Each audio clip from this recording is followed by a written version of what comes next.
I mean, it's usually one of our good ones.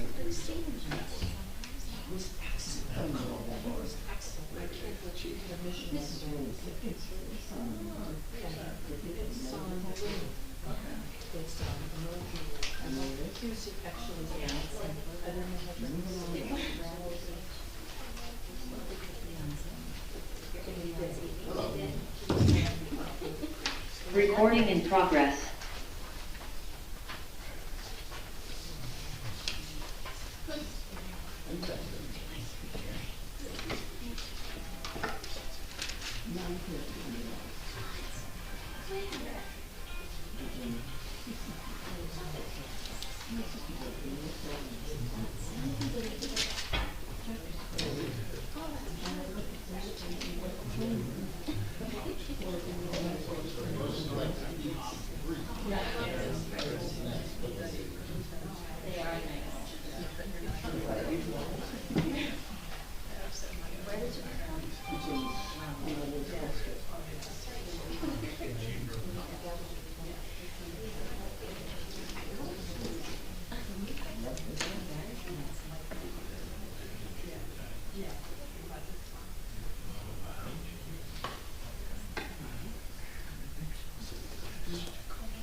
It's right by the silver.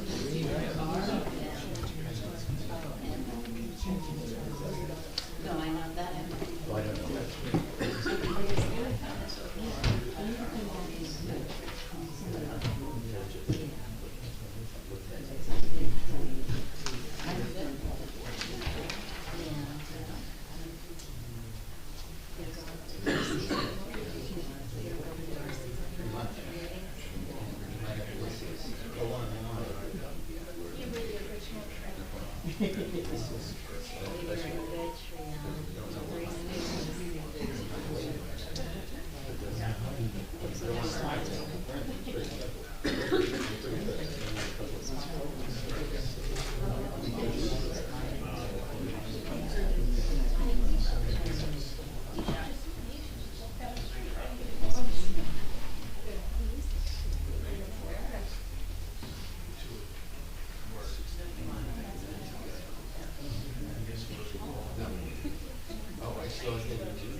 Can we call the meeting to order?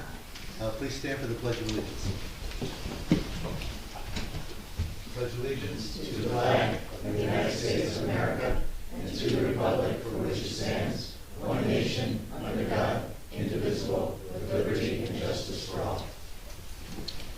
I wish to announce that a 48-hour notice is required under the Open Public Meetings Act. It was emailed to the Asbury Park Press, the Co-Star, and the New Co-Star on December the 19th of 2024. That a copy has been placed on the bulletin board in the borough office and that a copy has been filed with the municipal clerk. Please be advised, public attendance for meetings through Zoom is a courtesy only. If for any reason Zoom fails or is disconnected, the in-person meeting will continue without interruption and action can and will be taken providing there is an in-person council quorum. Mr. Noble? Here. Ms. Greenblatt? Here. Mr. Nowicki? Here. Mr. Weber? Here. Mayor Gubatose? Here. Perfect timing, Council President. Thank you. Okay, we'd like to start our evening on a fun note. We have a presentation to make, and I see we have a few folks in the audience here to support one of the stars of the evening, Jeannie Moretto. And before we make this presentation, I want to comment. I think Jeannie's just like this bastion of volunteerism. I mean, we Bradley Beach very much value our volunteers. We can always use more. Volunteers are such an integral part of our community, and they do so much. And Jeannie, you're just a great example of a person who's done so much for Bradley Beach already. So with that said, I have a proclamation to make, and we're going to take some pictures afterwards. I'm going to ask first the council to join us, and then I'm going to ask, well, the council to join me now, but I'm also going to ask Jeannie's friends and supporters to join for pictures. So first of all, Jeannie, please. Going? Yeah, come on down, guys. Okay. Please come on over. I'm going to read now. Oh, by the way, Jeannie, I've had the pleasure of serving the past year with Jeannie on the library board, and the library board members, many of whom are here, asked me to make this same presentation to her last night at the library meeting because they wanted to have a special opportunity to thank her. So this is actually the second time we'll have heard this presentation, but we could probably use it a number more times because we are very appreciative of what you've done. So, you got the council here? Let me block everybody. The Borough of Bradley Beach proclamation honoring Jeannie Moretto of the Library Board. Whereas Jeannie Moretto has given many years of dedicated service to the Bradley Beach Free Public Library as a trustee since 2008. And whereas Jeannie Moretto provided dedicated leadership as president from May 2022 to December 2025, offering energy and commitment that strengthened the library. And whereas, because of Jeannie Moretto's efforts, our great little library has continued to grow and flourish as a cherished community resource. Now therefore be it resolved that the Mayor and Council of the Borough of Bradley extend its deepest gratitude to Jeannie Moretto for exceptional service and leadership dated this 15th day of December 2025. And Jeannie, we have a second proclamation for you.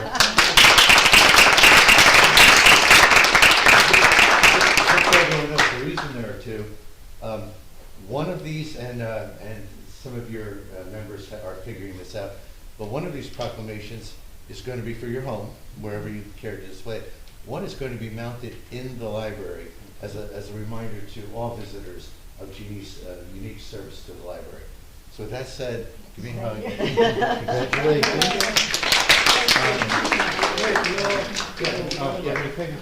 Let's get a group shot here.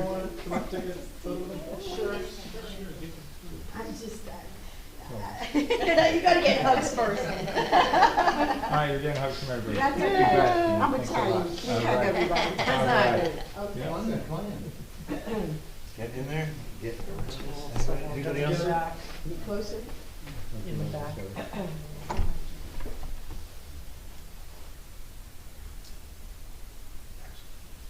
Well, good. I don't know what to say except, thank you. I'm not leaving the library. I'm still gonna be a member of the Friends.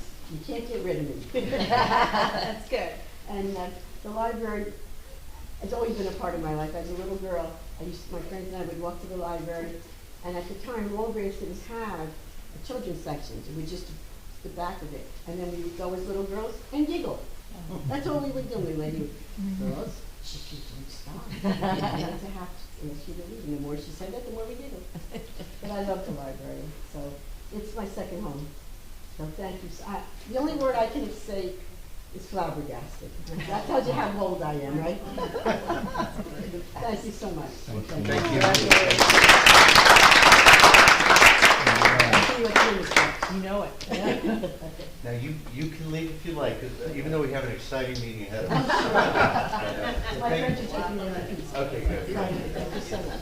Now, don't go too far, Council, because there's one other proclamation we didn't have on the draft agenda. And Erica, you have it? It is for Mr. John Weber. Oh, I gotta go back down. Councilman John Weber. Oh, yeah. Go back. Okay. John, Erica was thinking about jumping out. Yeah, I was gonna like dress up as an elf and jump out. I appreciate the sentiment. Let me get my reading glasses back. Okay. Ladies and gentlemen, most of you know John Weber. He's been a council person here in Valley this is completing his 9th year. It's John's Feels fault like- that I'm feels in like politics. 59. Yeah. It's John's fault that I'm in politics at all. You know better. He asked me to run with him 6 years ago. And he's probably regretted that day ever since. But thanks to John, I'm here, and I think, John, you've left a bit of a legacy, because others of us are here effectively because of you. So I'm going to read a little proclamation. And then we're going to give you 10 or 15 minutes to give your comments, or you can do that later. The Borough of Bradley Beach, a proclamation honoring Councilman John Weber. Whereas Mr. John Weber has faithfully served his fellow citizens as a councilman for 9 years, from 2017 through 2025. And whereas Mr. Weber has performed of his own volition many endeavors to benefit his community and has been an active volunteer on several boards and committees dedicated to the betterment of life for the residents of the borough. And whereas Mr. Weber has given generously of his time and effort as a member of the Borough Council with diligence and effectiveness, and has made a constructive contribution to his associates and to the community. And whereas Mr. Weber has served in a critical leadership role as a councilman and former council president who has led numerous environmental initiatives for the betterment of Bradley Beach, the state of New Jersey, and perhaps the world. And whereas Mr. Weber has served as a liaison and advisor to critical borough commissions, including the Shade Tree Commission, the Fletcher Lake Commission, and the Environmental Commission, and whereas Mr. Weber has performed his duties on council with character and dignity, emphasis on character, he will be both missed, both professionally and as a friend. And whereas Mr. Weber will retire from his position as councilman on December 31st, 2025, now therefore be it resolved, on behalf of the mayor and council and employees of the Borough of Bradley Beach, we wish to extend their appreciation for his service to the borough and wish him well in his future endeavors. Dated this 16th day of December, 2025. Thank you, Mayor.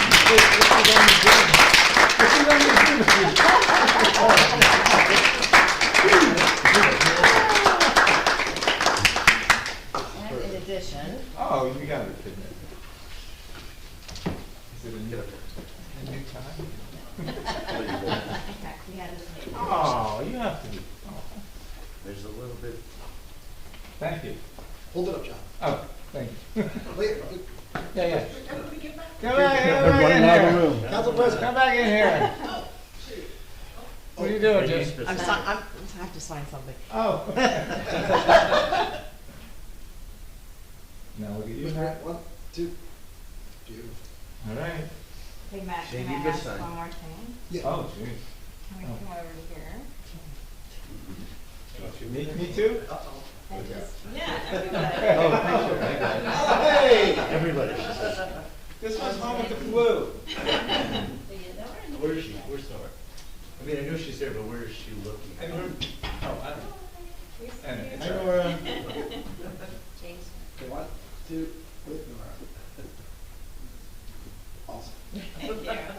And that was good Nothing subterfuge. embarrassing Oh, about I that. forgot it. Did I miss it? Jane did all those. There's one good more gift here. subterfuge. You've got to be kidding me. It's the old map of Bradley Oh. Beach, and it has the church next to you on the map, and it's signed by everyone on the back. Oh, thank As you. well. So, it has the little church in the woods on Okay. there. Proves that it was Put there, that. right? Yes. One-handed? Can you do it with one-handed? Oh, sure. Good So job. John, would you, No. In a minute. you gonna make a few comments? I was gonna save it to the end, but hey, nice. I want to save it to the end. You want to? Okay, all right, we'll Um, save it to the end. What do we do with this? Okay, I like, this is, we'll put it on the side for later. Okay, all good. You're gonna miss this, I can tell. Oh, I know. James, I just need you to sign John's proclamation. Okay, you got it. This one? Okay, I'll leave that there. Don't let me forget that. Yeah.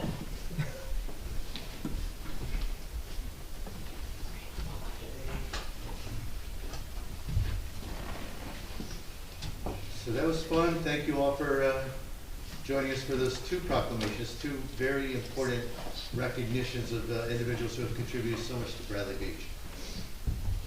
Item 6 on the agenda are workshops. We have none. Item 7 on the agenda is approval of minutes, and I'll make a motion that we approve the November 25, 2025 special council meeting minutes. Second. Mr. Noble? Yes. Ms. Greenblatt? Yes. Mr. Nowicki? Yes. Mr. Weber? Yes. Mayor Gubatosi? Yes. Item 8 is public comments and questions pertaining to items specifically on the agenda only. There's a 5-minute limit and one single instance to talk. Are there public comments? Please raise your hand. About agenda items, Mr. Gordon. Thomas J. Cohan, 612 Third Avenue. There's a couple things on here tonight in terms of resolutions, Mayor, which I wanted to address. One is Resolution 2025-357. I'm so happy that, some of the proceeds, the net proceeds from the church sale will be going to our Affordable Housing Trust Fund, because, it was ignored by Mayor Engelstadt and Mayor Fox, and no funds went into that account. So we are at a deficit, and it's important that, we follow the rules and guidelines of the affordable housing requirements of the state of New Jersey, and this will really help, and it'll pick up some of the slack that was left by previous administration. So it'll help us, our round 3 obligation, we didn't get anything done, and now in round 4, hopefully, we'll be able to use these funds to advance our situation in the eyes of the state.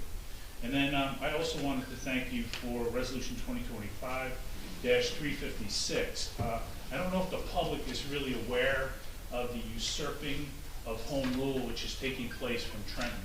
So this resolution opposing S4736 is really important. I don't think a lot of people know about it, but it's going to take away home rule from zoning for religious organizations and for nonprofits. So I just, in my mind, use the church property as an example, if we didn't purchase it. According to this, it's 40 units an acre. That's a half-acre parcel. That would be 20 units, 40 feet high, with minimal parking restrictions.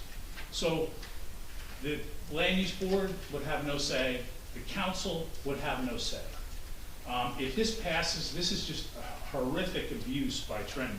So I would advise everyone to contact Senator Gopal, contact Assemblywomen Donlin and Peter Paul, and let them know you're going to be watching their vote, because this takes away the rights that we in Bradley Beach, and this is why, you know, we have a Facebook page called Preserving Bradley Beach, because we want to preserve the little village that we live in. This would take away that right. And if you look at other religious sites in town, they could all be developed the same way. And so I appreciate you doing this, and the Land Use Board will have a similar resolution. It's a model resolution presented by the League of Municipalities, which is also opposing this legislation from Trenton. So I appreciate you all stepping up and doing this. Affordable housing is important, but to take away home rule, I mean, I'm an affordable housing advocate, but I'm also a proponent of home rule, and I want to protect it. So there is a balance. This balance is not it. So thank you very much, Mike. Thank you. Oh, sure. Okay. I just want to add one comment. It's actually, the church property is 0.55 acres, so there would be 22 units. Oh, thank Sorry. you for the correction. You're welcome. All right, other comments, Mrs. Yes. Good evening, Linda Duffy, 312 Brindley Avenue. I wanted to address 2025-348, approval of council business meetings, and why we are making them at 5:30 now instead of 6:30. I don't know the answer. I mean, we had a workshop on it. I know, but we didn't have any clarification of why. I didn't hear it, I'm sorry. Because actually, I did do some research, and 57% of our working population in this town drive to work. They drive to work 30 minutes away. They cannot possibly, unless they work in a hospital 7 to 3, come to a meeting. You're kind of excluding the residents from being able to have their opinion and their voice at the podium, which is more powerful than an email to Erica. So, I mean, you know, first of all, we haven't voted on this, but we've discussed all kinds of times. So we've discussed 4:30, 4 o'clock even.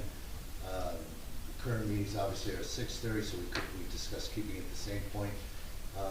There are pros and cons, including pros and cons impacting folks who can join our meetings. So I think at this point, we agreed individually through lengthy discussions, including those involving our clerk, who a lot of this impacts her. And we've come to a point of recommending 5:30, and we'll probably, again, we have to vote on this, but we'll probably agree to at least try 5:30. And we've already said, if that's not working for the public, we will revisit it. If it's working great and people want to move it earlier, we can consider revisiting it as well. The problem with 6:30 that most of us struggle with is when we have the late meetings. And there are times where we have long meetings. And when you're getting out, not just the council and the public, but our employees, the people manning Zoom and our clerk, when they're here till 10 o'clock, 11 o'clock, it's just challenging for everybody involved. So we wanted to try, what we've all discussed individually is trying 1 hour earlier, see how that works. it also impacts people eating dinner. So, and the other thing is, I'm just curious, since we had all the closings on the church property, what is the net cost proceeds for us? What does the town, Roughly- 200,000? You probably would have done more, I think, as far as affordable housing, but that's my opinion. No, putting more in. So what's left over? Roughly net proceeds after we pay off the related debt and everything expenditures that we've had on the church, roughly $2.7 million. Excellent. And where do we put that? It flows through surplus, the financial accounting of it. Once it flows through surplus, once all the bookkeeping is done, as you're aware, we're talking about making a resolution tonight that will commit $200,000 of that to the Affordable Housing Trust. Do you feel that 200,000 is a substantial amount? I kind of think out of all of that, we could have put more there. We could have. We talked about. Well, we've had residents request that we put all of the proceeds, $4.8 million in. These are resident assets, right? The dollars that we're talking about. We had others say put in 20% of the net, which would be $540,000. We've had others say 10%. I mean, it's random. The whole discussion is random. I think, speaking for myself, I'll let others weigh in, because we would have talked about this later, but we address it now. I wanted to make a very strong contribution. I think $200,000, almost $250,000, is a very strong contribution indicating our commitment to affordable housing. Keeping in mind, we're voluntarily committing resident dollars to this. So there could be somebody who steps up here after you that And they says, could be negative, but I'm not, no, I'm just saying, it was a question of, do you We are commit not- $5 million or zero or something in between? And speaking for myself, I wanted us to make we, the council, to make a strong commitment to affordable housing. I've talked to our planner, Jennifer Bean, who's right now in the throes of negotiating, if you will, our 10-year plan. And I said to her, Jen, would it be helpful if we made a contribution in terms of helpful in the negotiations with affordable housing? And she said, yes. I said, with a magnitude of the amount of $200,000, not everybody has that much money. just sold, $4.5 million or so of property. So some other municipality contributing $200,000 is viewed as, oh my gosh, how did you find that money? We're very fortunate in that we had this one-time windfall of property sales. So she was thrilled at the idea of $200,000. She said it would go a long way to help her in her discussions with the affordable housing. And she said, could we do it now? I had also asked, could we do it next year? And she said it'd be even better if we could do it now. So, so to your point, there was a lot of thinking that went into it. We can always put in more, Linda, but once we put it in, You can't take it out. we can't take it out. I realize that. So, did we ever pay back the sewer? When we borrowed money from the sewer, didn't we borrow money from the sewer at one time? Or the beach trust? You can't do that every year.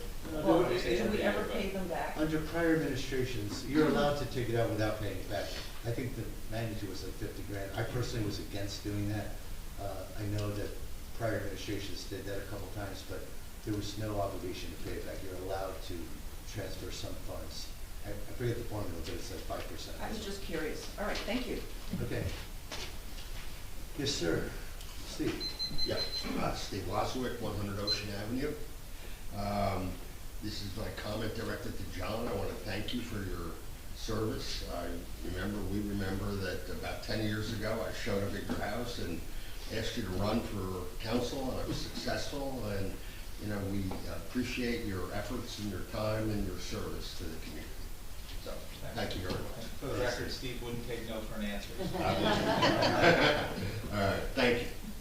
So Steve, it's probably because of you then that most of us are up here today. All right, thank you. Thanks, Steve. Other comments or questions?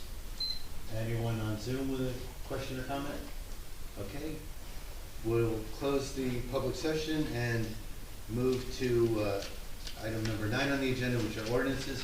We do have an ordinance for adoption, none for introduction, and that is our bond ordinance. We described this a couple weeks ago. These are dollars earmarked. We have to increase the amount of our original ordinance from 400,000 to 900,000, or I'm sorry, 500,000 to 900, an increase of 400.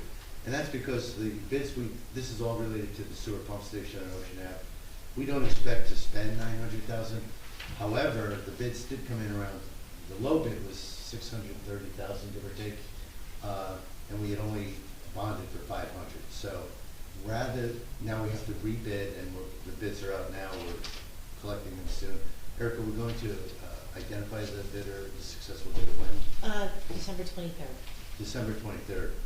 So in anticipation of that, we began this amendment of our previous bond ordinance and we're putting a buffer in there. We don't have to borrow this money, but we want to be able to borrow it to the extent it's needed. So we've amended it to be $900,000. And with that said, I'm going to open it up to the public. Well, first of all, time out. Any quick council comments before we open it to the public? Okay, so I'll make a motion. Thank you. That we officially open this up to the public for discussion about the bond ordinance amendment. Second. Mr. Noble? Yes. Ms. Greenblatt? Yes. Mr. Nowicki? Yes. Mr. Weber? Yes. Mayor Gubitez? Yes. comments or questions from the public? Okay, seeing none in the room, are there any on Zoom? Okay, seeing none on Zoom, I will make the motion that we close public comment and we vote to adopt bond ordinance 2025-39. Second. Ms. DeNoble? Yes. Ms. Greenblatt? Yes. Mr. Nowicki? Yes. Mr. Weber? Yes. Mayor Gubatosi? Yes. Item 10 on the agenda is communications. There are none. Item 11, resolutions. There are 3 consent agenda resolutions. Are there any comments or questions that any of these you want to vote out separately? Council? All right, I will make a motion that we approve consent agenda resolutions 2025-344 through 2025-346. Second. Ms. DeNoble? Yes. Ms. Greenblatt? Yes. Mr. Nowicki? Yes. Mr. Weber? Yes. Mayor Gubatosi? Yes. Okay, moving to individual resolutions. The first one is 2025-347, establishing beach locker fees for 2026. And to give folks a quick overview here, we historically, Bradley Beach historically, long before any of us have been up here, has had a kind of a 2-tier structure. An initial, first time you're renting a locker, you pay a higher dollar amount. Over the years, it's been $400 or $300, and now currently, 2025, that initial locker rental fee is $600. The subsequent years, the renewal fee is $200. And this exercise typically is, should we bump 600 to 620? Should we bump 200 to 210? Or account for inflation, account for the cost of maintaining the lockers and increases in those costs. And I've at least chatted one-on-one with each of my council colleagues here as to whether or not there might be value in moving to an annual rental fee, period, one number. So if we're inclined to do this, we would identify a single dollar amount that would more or less, instead of calling it a renewal fee, it would just be an annual rental fee. And it would cover, based on we had 550 lockers, we're limited to that from a storage capacity.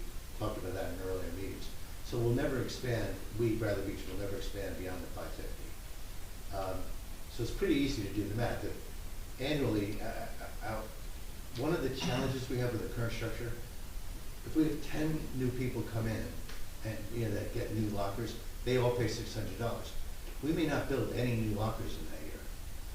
Those people who pay $600, they get an old locker, which is the way of the world. On the other hand, there could be a year where we have no new people and we have 20 new lockers, because lockers break and get damaged and need repair. And once again, even though the borough incurs that cost of new lockers, which do run honestly around $700 a locker box now, even though we incur that cost because those lockers break down, we have no new money coming in. So from a budgetary standpoint, there's no alignment. Every year we're guessing how many new lockers will we have, how many people will pay, in this case, 600 versus how many renewals will pay 200.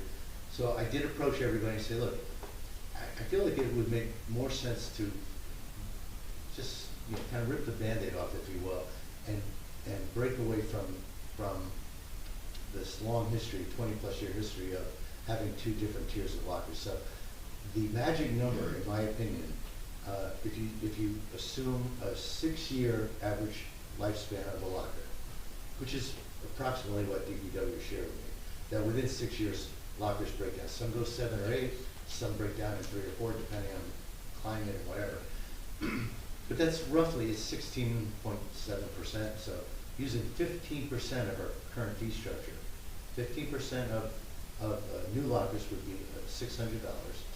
85%, the remaining that would just be renewal revenue collected. 85% of 200, the current renewal fees, that weights out to be $260. I've done that math. So what I suggested, and what I'd like us now to discuss, I've suggested to the council that we move to a flat fee structure, 1 annual rental fee, and I think the number should be $250, a little bit less than that math I just walked you through. The idea is there would be no inflationary adjustment. Folks that are renewing now at 250 would, I'm sorry, 200 would move to 250. Any folks coming in now and in the future would be coming in at 250 as well. It makes more sense from a budgetary standpoint. It makes more sense from an alignment of, you know, when you pay 600, you don't get a brand new box. Now when you pay now you don't pay 600, you just get whatever boxes are available. So I like this idea, but we can certainly talk about, you know, bumping the existing fees as well, but it's open up to discussion. What do you guys think? John, I left you a voice note. We didn't have a chance to talk. I got back to you about that. If you crunched all these numbers, and it seems to make sense. Yeah, we're not making any new lockers, and until we not making new ones unless they're replacing old ones. So I think that does make sense on one level. But you're the numbers guy, and that's why you're up there. So trusting you crunched all the numbers. And, sure. So this program began somewhere around 2005 or something. I'm not sure, but I recall because I was one of the first people getting a locker. So the structure made sense then because we came from no lockers, so they had to build the lockers, and that's kind of how they structured it. It wasn't like a bond; it was a matter of a lump sum fee that you pay toward the building of the lockers.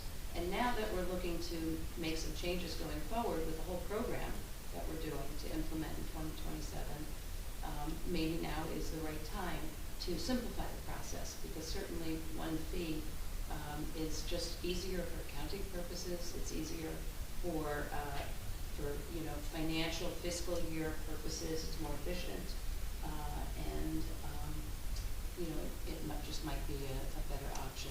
And then, you know, each year we evaluate the fees, and we can actually, starting for 2026, determine all of the costs, you know, and then the fees, and we want to kind of break even. That's the intention.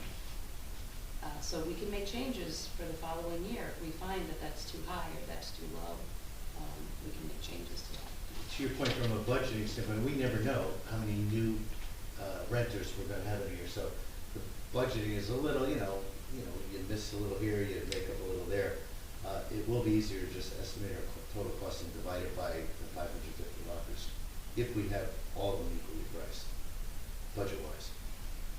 Yeah, we haven't had a lot of turnover of lockers. Our waiting list was frozen, and so people who had lockers have had it for quite some time.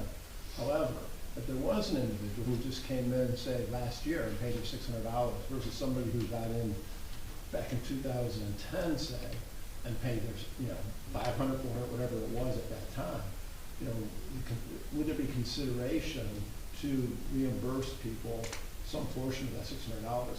If you only got into the program last year and paid $600, that doesn't seem equitable necessarily. That as somebody who may have paid $400 10 years ago. And so I think that's something we need to look at, you know. I believe it would only be a handful of people, because like you said, the list wasn't moving, you weren't moving up, nobody was moving up, you know, everybody I hear said I'm on that list for 7 years. So, yeah, I think this is it seems like this is the year you're fixing things, and this is another thing that needs to be fixed, and I think this is a better approach for the future. I think this pricing structure does make more sense. If we were starting with a whiteboard, I don't see the need to, again, the $600 that we have in place today doesn't give you a brand new locker. It just gives you a locker that could be 5 years old. And Paul, to your point, you know, I'm not sure, I mean, we'd be talking about some sort of an increase anyway over the existing 200 renewal.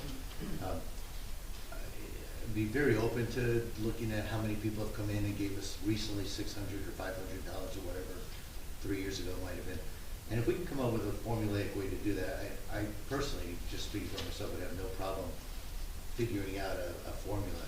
But I don't want to be held hostage to this structure because of, you know, figuring out some transition issues. I would agree. I think moving to a one fee is the right thing to do.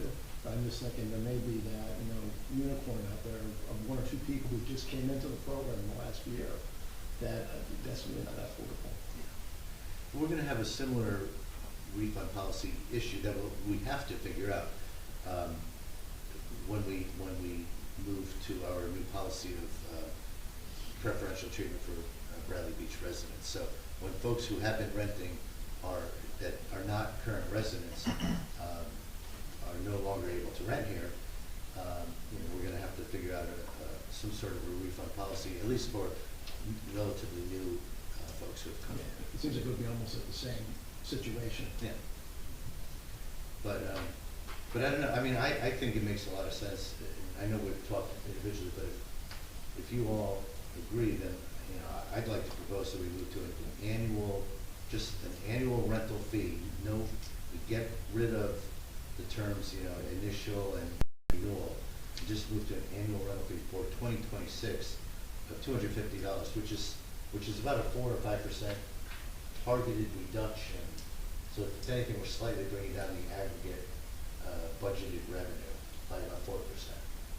But I think that just, otherwise we'd be bumping the 250, 4%, I thought to 260.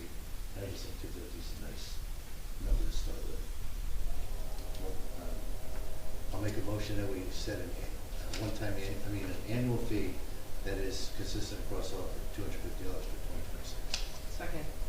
Ms. DeNoble? Yes. Ms. Greenblatt? Yes. Mr. Nowicki? Yes. Mr. Weber? Yes. Mayor Gubatosi? Yes. All right, those math things sometimes take longer, so that was. So the resolution just needs to be modified,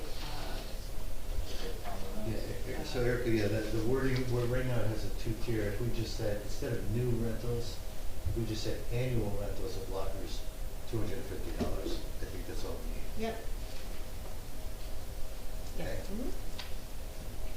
Okay, item 2025-348, approval of council business meeting dates for 2026. I'll make a motion that we approve the council business meeting dates for 2026. Second. Ms. DeNoble? Yes. Ms. Greenblatt? yes. Mr. Nowicki? Yes. Mr. Weber? I could abstain, because I'm not gonna be here, but I'll vote yes, I'll vote yes. Mayor Gubatosi? Yes. And by the way, we addressed this in the public comments, but just for the record, we have meeting dates that are carefully manicured to make sure hopefully we're not conflicting with existing holidays, Jewish holidays and so forth. And as Linda brought up earlier, we are going to try to start meetings at 5:30 in the new year. And see how that works. And if there's a lot of public outcry, we will certainly consider changing that again. But we're trying to just create greater efficiencies for everybody involved, including residents who can get stuck here late into the evening. So we're moving it up 1 hour. Should have discussed that beforehand, but we covered it with item 2025-349 is the awarding of ATM machines. Our current contract is $6,000. The new proposal, and it was the only one we received, is $6,500.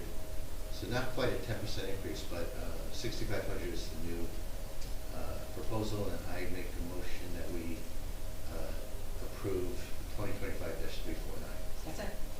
Ms. DeNoble? Yes. Ms. Greenblatt? Yes. Mr. Nowicki? Yes. Mr. Weber? Yes. Mayor Gubatosi? Yes. 2025-350 is a individual resolution related to the Right in Monmouth, formerly SCAT. And this is set up that we were in a position to approve it if we wanted to. However, what we've heard from our seniors is that this is not a particularly valuable program. No one is either eligible to use it due to income restrictions or cares to use it. We checked, and we only have one individual apparently in town that does use it. So I'm going to make a motion to withdraw individual resolution 2025-350 and therefore not extend their contract next year. Mr. Mayor, can I ask you a question first? Please. Are you reasonably confident that we can find out who that one person is? I'm not reasonably confident. I don't know if we can. Do you think we can find out We can ask Mom. from the county, like ask the county? Yeah, we can ask the county. I mean, just to not leave that person. You know, if we can. And the plan is also to come up with an alternative to potentially. If there is, the plan right now is to not continue to spend roughly $10,000 a year for one person to take a bus once a month. But to the extent we can identify that person or find a better program that is more as a pay-as-you-go type of thing, we definitely would be open to that. We want to increase services, especially to the seniors, but this is not proving to be a valuable service. Right, and I'm a proponent of a service like this if it's utilized, but as I think I've said before, I'm not sure how well communicated it is, that people within the community are fully aware that it exists. And I wasn't aware that there was an economic income element to it as well. But, Yes. and I think if we do look to provide some sort of a service that would mirror this, if we can also make sure that we broadcast it to the community. That was originally the plan. Now, we don't know what that other service is, but this service, the senior leadership team led by Jean Leahy this morning told us this was a waste of our money. So, so our starting point is to discontinue this particular service, where we could always reestablish this service if there was good cause to do so, or we can identify a new service. We definitely want to provide, valuable in transportation in particular. This particular service does not seem to be, meeting our needs. So with that said, I make a motion that we withdraw 2025-350, which would have extended our contract. Second. Mr. Noble? Yes. Ms. Greenblatt? Yes. Mr. Nowicki? Yes. Mr. Weber? Yes. Mayor Gubatosi? Yes. 2025-351 is authorizing an agreement with Avon by the Sea to share goose control expenses for Sylvan Lake. We already have this agreement in place, so this is just extending it for another year. Any comments or questions beyond what we've already covered in discussions? Seems very successful. I hear nothing but good things. These are great. Both Lakes, Fletcher as well as Sylvan, it's critical that we have these services. Because the alternative is, while they're everywhere, it's just not sustainable. And we share 50/50 with Avon. This is for Sylvan Lake, so we share Yes. 50/50 with Avon. So I'll make a motion that we approve 2025-351. Second. Mr. Noble? Yes. Ms. Greenblatt? Yes. Mr. Nowicki? Yes. Mr. Weber? Yes. Mayor Gubatosi? Yes. 2025-352 is authorizing the Shore Athletic Club to conduct a 5K race on Saturday, December 27th, a couple days after the Christmas day, 10 a.m. to 11 a.m. And my understanding is there are no Bradley Beach resources That's correct. required. Mhm. So any comments or questions? I'll make a motion then we approve 2025-352. Second. Mr. Noble? Yes. Ms. Greenblatt? Yes. Mr. Nowicki? Yes. Mr. Weber? Yes. Mayor Gubatosi? Yes.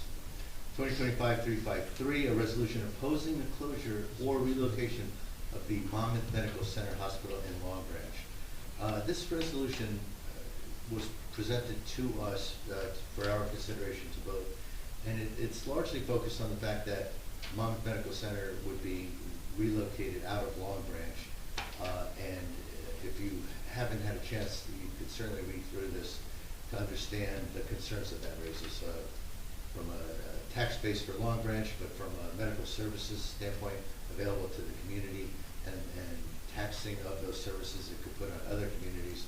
So the council is here to vote on whether or not we want to support a resolution that opposes the closure of Monmouth Medical Center.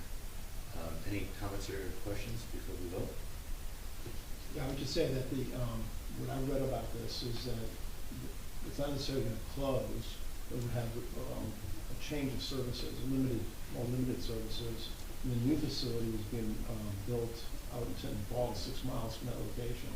And so from a geographic perspective, somebody like in Veal maybe would now not go to Long Branch, St. Paul's maybe further, and they would now come to Jersey Shore. So it could put a burden, theoretically, additional burden into our hospital locally. But it's interesting that Congressman Sloan came out opposed to this whatsoever, and then there's other legislation in the House right now suggesting that not to close it, but to maintain some critical services in that hospital. So I think that they're trying to strike a balance of somehow, and I think a resolution could in fact help, at least from our perspective. Encouraging towards a balance. Yes. Other comments or questions? Okay, I will make a motion that we approve 2025-353 resolution opposing the closure or relocation of Monmouth Medical Center. Second. Ms. DeNoble? Yes. Ms. Greenblatt? Yes. Mr. Nowicki? Yes. Mr. Weber? Yes. Mayor Kubatowski? Yes. Okay, let me find this name. All right, do you have it, Eddie? You have the, we are basically, oh, thank you. Okay, so resolution 354? 2025-354, land use board appointment update. A number of months ago, we lost our environmental commission chair, and she was a member of our land use board. And we now have identified Daniel Bagley as a member of the environmental commission to serve on the land use board. So this is an authorization of me appointing Mr. Bagley to our land use board on behalf of the environmental commission. So I'll make a motion that we approve resolution 2025-354. Second. Thank you. Ms. DeNoble? Yes. Ms. Greenblatt? Yes. Mr. Nowicki? Yes. Mr. Weber? Yes. Mayor Kubatowski? Yes. 2025-355, extending all 2025 special parking permits until February 28, 2026. Many of you may recall that a meeting or so ago, we had already introduced an ordinance that was going to make some substantial changes to our special permit parking. That's the handicapped spaces around town. A number of you here tonight, I know, spoke out, raising concerns about that. We tabled the adoption. We did not adopt. We do still want to revisit the current ordinance. So this resolution is basically extending the permission that has already been granted to people in place for 2025, extending that. Normally it would expire at 12/31. It's extending it through the end of February, so the council has another couple months to determine if we want to make any adjustments at all to our special permit parking. So any comments or questions on that? All right, I will make a motion that we approve 2025-355. Second. Ms. DeNoble? Yes. Ms. Greenblatt? Yes. Mr. Nowicki? Yes. Mr. Weber? Yes. Mayor Kubatowski? Yes. 2025-356, this is opposing bill marked S-4736 and advocating for home rule and local control of planning and zoning decisions. And again, this resolution, it was provided, the language, the template was provided to us by the League of Municipalities. Our attorney, Greg Cannon, who's not with us tonight, his partner is, but he helped us draft this. Many municipalities are raising the same concerns with this bill that Mr. Cohen addressed in his comments. Largely, this bill would usurp home rule. Like we have a land use board, and we look at properties in town, and we collectively and through the land use board, we have really strong procedures in place and policies and guidelines we try to follow to determine where we should create new opportunities for affordable housing. This would effectively give a lot of that authority to certain not-for-profits and take it away from local municipalities. So our resolution tonight is saying that we oppose the loss of home rule, that we think Bradley Beach should still maintain control over where we build affordable housing. So any comments or questions? Yeah, I'd like to add that there is no assembly companion to this bill. So that idea, I definitely agree that we should do this resolution. The league's against it. That's a very a good indication. But there's no assembly companion. I reached out to our assembly representatives, and that hopefully that's an indication of where they're at. In Trenton, there's no shortage of bad ideas that come from the New Jersey Senate, if you've listened to the news lately. And maybe this is one of them, but the fact that there's nothing on the assembly side doesn't mean it's not possible in the next month, because the legislative session goes for a few days short of a month from now, and it would be possible, but watch it like a hawk. But it's good news that there's no assembly version. Other comments? Well said. I just want to thank you for adding this to the agenda. This was brought to my attention during the League of Municipalities. And as the League said, this is egregious assault on the municipal autonomy. And we have a density issue already. To usurp our land use, as our land use chairman mentioned, is a problem. It would be more dense, and there's no parking allocations. They can actually go another height, and they would not need a variance. There would be no use variance, it would just be permitted. So, I just wanna thank the council for standing united in defense of Bradley Beach responsible development and democratic process. And I also wanna commend us that we've done the most for affordable housing in the history of Bradley Beach this year. Because those development fees, we've collected money for our Affordable Housing Trust Fund that's never been done before. In addition, what we're contributing from the sale of 319 Lorraine is also going to that. So I just want to say thank you for that. Any other comments, questions? Okay. I will then make a motion that we approve 2025-356, which is opposing Senate Bill 4736 and advocating for home rule. Second. Ms. DeNoble? Yes. Ms. Greenblatt? Yes. Mr. Nowicki? Yes. Mr. Weber? Yes. Mayor Gubatosi? Yes. 2025-357, directing that $200,000 in proceeds from the sale of 319 Lorraine Avenue be deposited into the Borough's Affordable Housing Trust Fund. Obviously, I had a chance, thanks to Linda's question earlier, as to try to explain how the $200,000 number was derived. I think we all feel it was important to make a strong contribution. Now, could we have made more? Yes. Could we have made less? Yes, of a contribution. But I think $200,000, as I mentioned, our planner is very excited about that. She thinks that'll go a long way to help her cause, as she represents Bradley Beach in round 4 of the affordable housing negotiations. This is all part of finalizing our 10-year plan. This is not limiting us. We could certainly make additional contributions in the future. This is taxpayer money, though, and therefore we don't want to put more into the trust than is necessary. At the time that we need more, we certainly can revisit that. But I think it's a very strong sign that we are very supportive of the affordable housing in general and in building funds in our trust.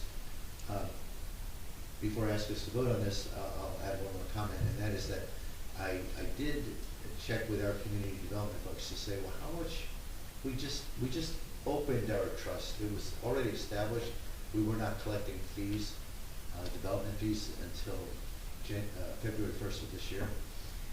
And I honestly was not aware of how much we had collected. And I found out today that year to date, we've collected approximately $60,000 in our trust. And the way these deposits come in, half of it's up front and half at the beginning of construction, and then the other half is paid at the end of construction.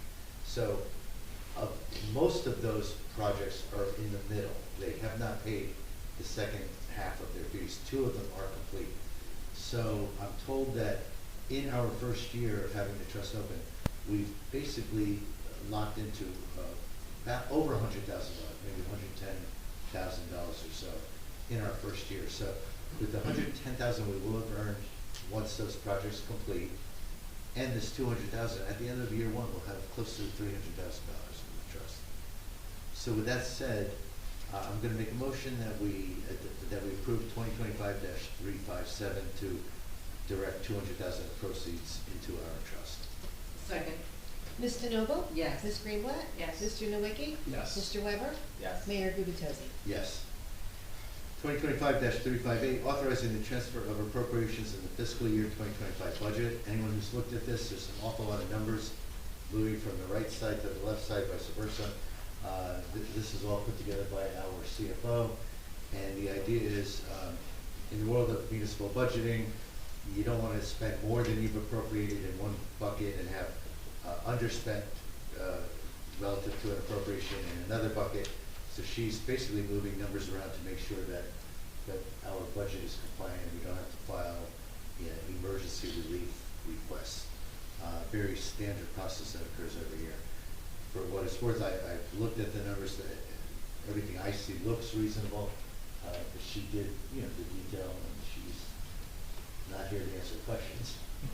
But does anyone have any questions? Well, in the big picture, it looks like a lot of the salary compensation or Social Security, et cetera. So is that because of the union differential? Is that a big part of this? A big chunk, yes, a big chunk. It's a very complicated, you know, mechanism that we, the borough of Bradley Beach, have, and other municipalities have. But our financial systems are programmed.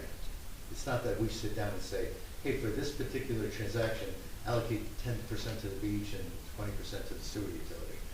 It's all pre-programmed. So in our case, we had a really large hit above and beyond what the budget system expected when we paid close to 600, probably around 600,000 of retro payments when we settled that union contract.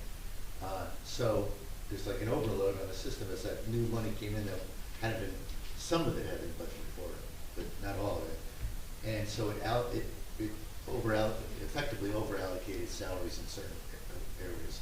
On the other hand, there were areas that we had appropriations set up that we didn't max out in. So she's moving those dollars around to make sure we're not violating, you know, we're not overspending our appropriated amounts. So that's where we stand. Everyone comfortable? Again, my CFO is going to spend more time with us, our CFO is going to spend more time with us with me end of this year, but most importantly into next year as we finalize 2026's budget. So with that said, I will make a motion that we approve 2025-358, authorizing these transfer of appropriations in the 2025 budget. Second. Ms. DeNoble? Yes. Ms. Greenblatt? Yes. Mr. Nowicki? Yes. Mr. Weber? Yes. Mayor Gubitosi? Yes. 2025-359, we have a pretty extensive bill list for December 16th. Comments or questions on the bill list? I had submitted a few questions, and my questions were answered. I don't know if it's worthwhile to share my questions. Sure. So on page 21 of the bills list, I was looking at the New Jersey Natural Gas, the fee of $2,129 and change, and that was a damage that occurred during the demolition of 319 Lorraine. That was, I guess, no, Oh, right? okay. So They apparently. charged us? We smell gas and they charge us? No, apparently the gas line was impacted during the demolition. Yes. Right, and there was some confusion as to which parcel, and the demolition company, I guess, did not know there was a gas line there. So that was that question. I was also, you know, kind of overwhelmed with 3 pages of CME charges because we have so many infrastructure projects going on concurrently. And I asked if we can get a better accounting system so we can really take a look at an Excel grid and see what is charged to which of the projects we're working on, so we get a handle of where we're going with this. Yeah, I do attend meetings occasionally, and most of them on Tuesday mornings with our BA and engineer, and go through a lot of this, and we brought that up. Matter of fact, today, a couple of things. There's so much work going on in this town right now that we have to make sure we have a good handle on the schedules, as well as making sure where they're at in their expenditures.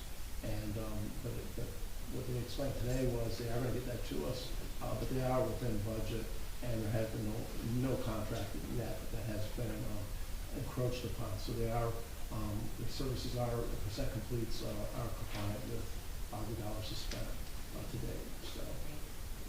So I'd like to see that detail as well, so they're still constantly furnishing that to us. Right, I mean, when we're given the bills list, just for the public to know, we don't know the ins and outs of all of the details, so very often I'll question things just so I have an understanding, because, I'm assuming that, the store is being minded properly, but I'm making the approval or not, on the bills list, so always questions.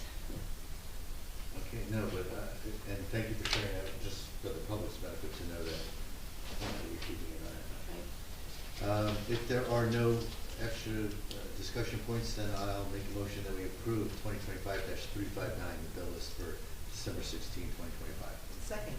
Ms. DeNoble? Yes. Ms. Greenblatt? Yes. Mr. Nowicki? Yes. Mr. Weber? Yes. Mayor Gubitosi? Yes. 2025-360, approval to apply for a fiscal year 2026 legislative grant for recreation support.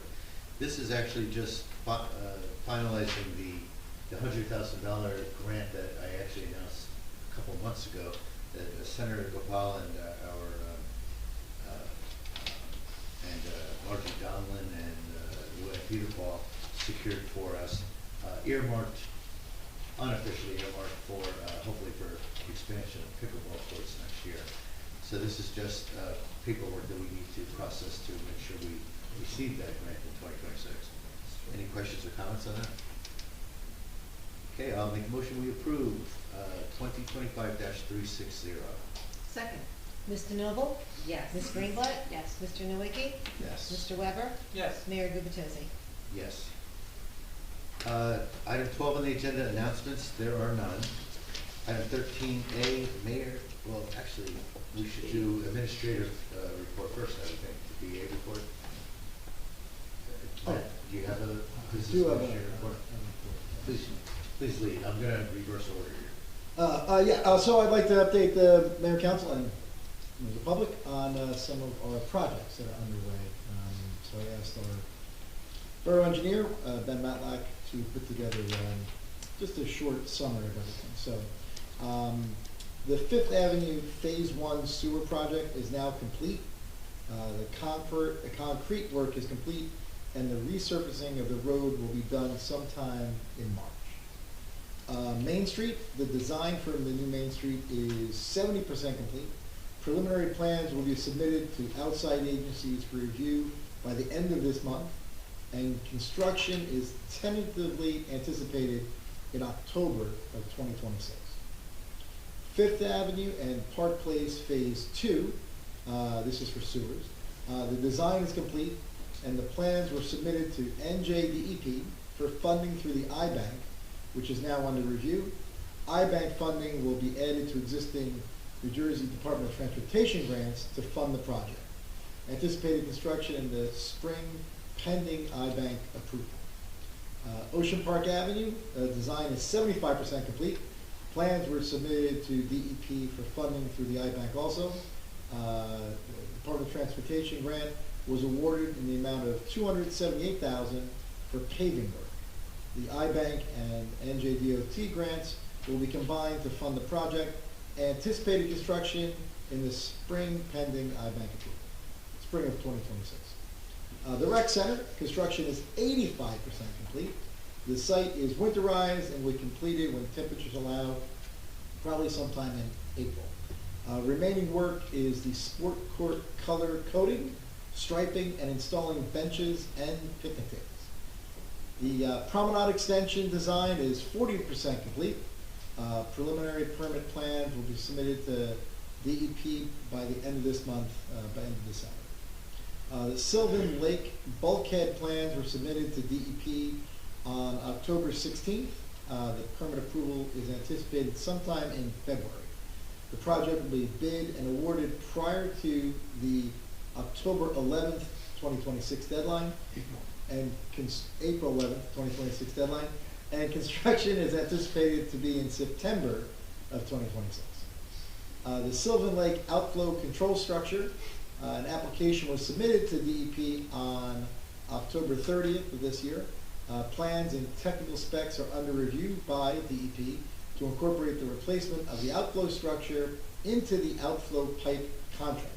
An agreement in place between DEP, Avon by the Sea, and Bradley Beach to replace the outlet structure, which is anticipated to take place in January, pending DE approval. And lastly, the restroom building at 54 Ocean Avenue project is advertised for rebid now, with the bid opening anticipated for December 23rd, so next week.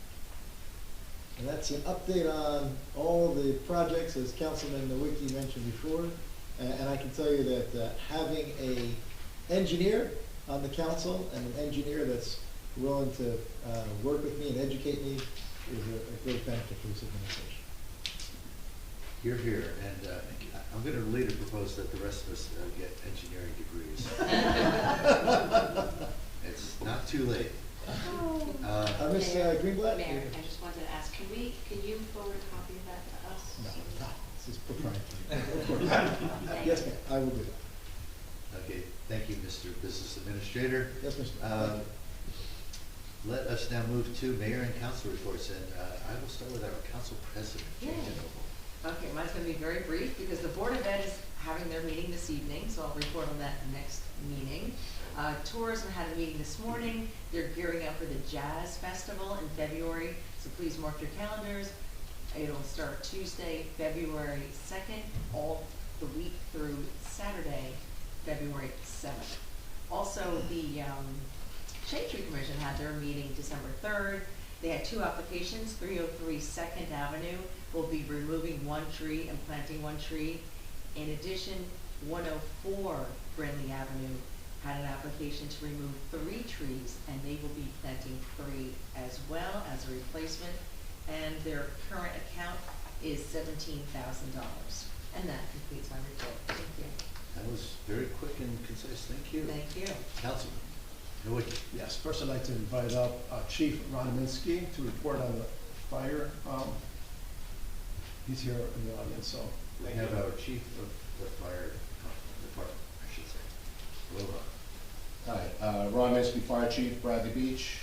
The reason I wanted to come give my report in person today is because it's the end of the year, I wanted to thank the mayor and council for all of the support that you've given us throughout 2025. Particularly Councilman Weber, who served as our liaison prior to Councilman Nowicki.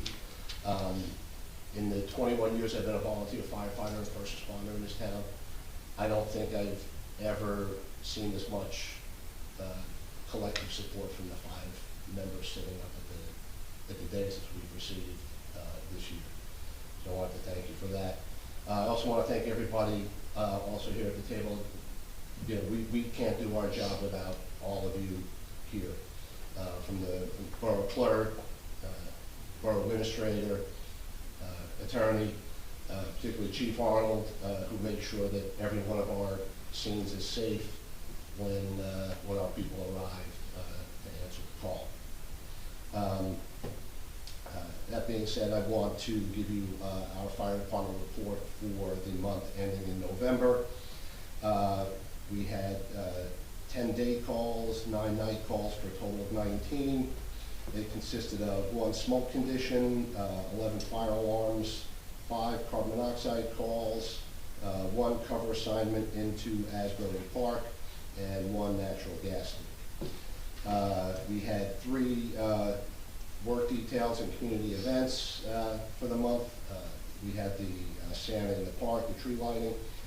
We also had the bonfire on the beach, and we conducted our annual Scott Pack mask fit test for all of our members. We conducted 2 trainings during the month. One was our live burn at the Fire Academy, and we also ran a training for our cadet program. We also welcomed 2 new firefighters into the department during November, and one of them is enrolled to enter the Fire Academy in January, and the other one will be attending the Fire Academy next fall. Also, I'd like to announce our annual Santa Run on December 23rd. Anybody who wishes to drop off gifts for the Santa Run, the boxes will be available at Borough Hall and the police station. Again, I just want to extend my gratitude for everything you've done for us this year. You all understand how challenging our job is, and just want to tell you how valuable your support was this year. Thank you. And Chief,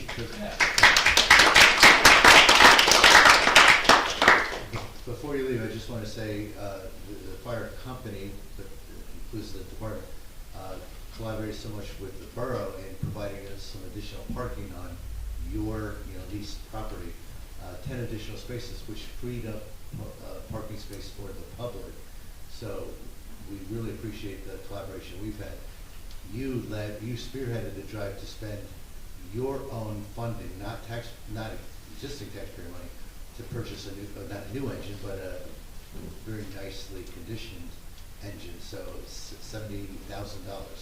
$80,000 that came from your own funding, You did not ask the borough to help fund that, and again, I want to make sure our taxpayers understand that when they're making donations to our fire department, you guys are using those funds to, to help the borough as well.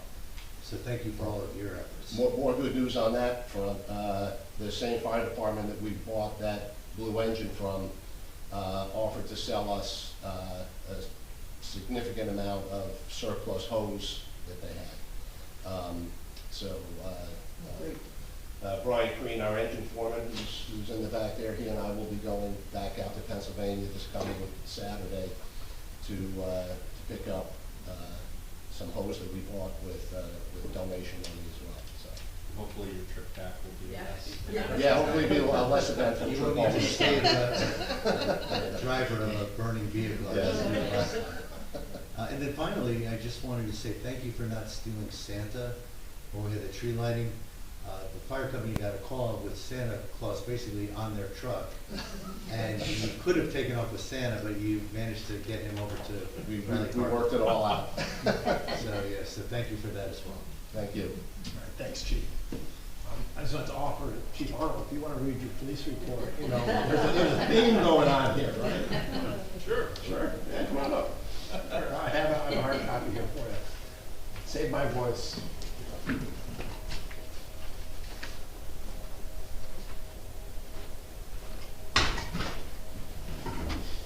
Oh, I don't have my readers. I have a camera in my office, would you like one? Oh, Rich has some here. That's 14 months. We all have readers. Oh, yeah. Yeah, great. Oh, yeah. All right, well, these are good ones. All right, well, first I'd like to piggyback on Chief Biskey's words. John's been assigned your picture there. It's been an honor working with you. Thank you for all the support with the police department. And again, I'll repeat what he said. The council, the mayor, this has been the best year so far, so appreciate all your support for the police department. Really appreciate it. All right, so our police report. December 2nd, William Gordon Jr. of Toms River, New Jersey, was arrested and charged with possession of crack cocaine, possession of drug paraphernalia, and several motor vehicle offenses as a result of a motor vehicle stop by Patrolman Daniel Crow and Patrolman Ian Ambrose. We also used Wall Township's K-9 unit to assist in the investigation. December 4th, Philip Alessandro of Neptune City and Mark Salado of River Edge, New Jersey, were both arrested and charged with being in possession of drug paraphernalia. Alessandro and Salado were stopped by Patrolman Daniel Crow and found to be in possession of drug paraphernalia during the motor vehicle stop. Patrolman Anthony Badalamenti and Patrolwoman Tranny assisted with the arrest. December 8th, Christopher Roberts of Bradley Beach was arrested and charged with one count of theft. Patrolman Sean Johnson and Patrolman Edwin Hernandez handled the investigation and the arrest.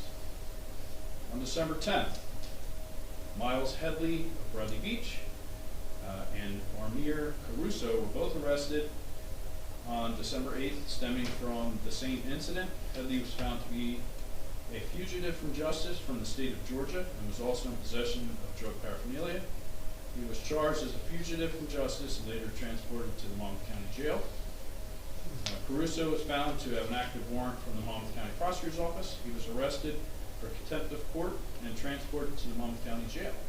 Sergeant Michael Tardio handled the investigation and made the arrests. December 11th, Gregory Patterson of Asbury Park was arrested and charged with possession of cocaine and several motor vehicle violations. Patrolman Anthony Badalamenti made the arrest during a motor vehicle stop with Pat Peterson. Sergeant Kevin Gale assisted with the arrest.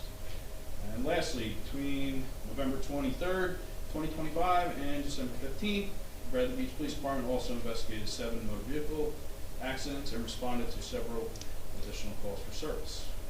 That'll complete my report. Thank you, Chief. Good report. And thanks for all that you do, and Mayor.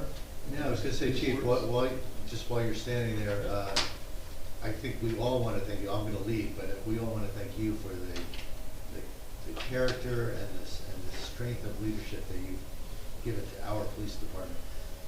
Wasn't that long ago, we kind of all got a little rattled by some of the challenges the department faced. And you've been wonderful to work with my first year as mayor. And again, it's strength of character, strength of leadership that's really appreciated. So thank you. This has been a great relationship.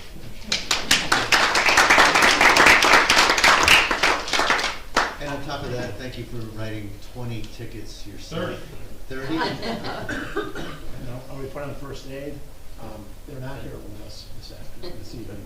For the operational period ending December 16th, the squad responded to 9 day calls, 4 night calls for a total of 13 calls.